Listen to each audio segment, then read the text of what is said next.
যারা পিআর পদ্ধতিতে নির্বাচনের দাবি জানাচ্ছেন তারা বোকার স্বর্গে বাস করছেন বলে মন্তব্য করেছেন ঢাকা মহানগর উত্তর বিএনপির যুগ্ম আহ্বায়ক এস.এম. জাহাঙ্গীর হোসেন।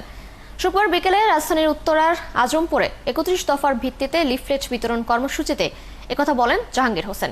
তিনি বলেন, সুষ্ঠু ভোট হলে দেশের একটি রাজনৈতিক গোষ্ঠীর রাজত্ব শেষ হয়ে যাবে, তাই তারা নির্বাচনে আসতে ভয় পাচ্ছে বলেও মন্তব্য করেন। জমজম টাওয়ার পর্যন্ত লিফলেট বিতরণ কর্মসূচিতে মহানগর উত্তরের বিভিন্ন থানা, ওয়ার্ড ও অঙ্গ সহযোগী সংগঠনের নেতাকর্মীরা অংশ নেন।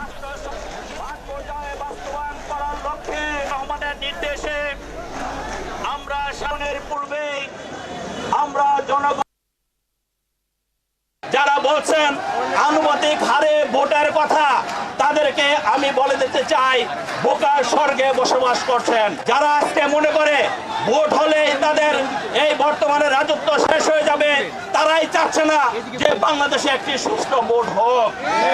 তারা জানে ভোট হলে জনগণ তাদের ভোট দিবে না, যার কারণে তারা কখনো ভোটের আশা করে না।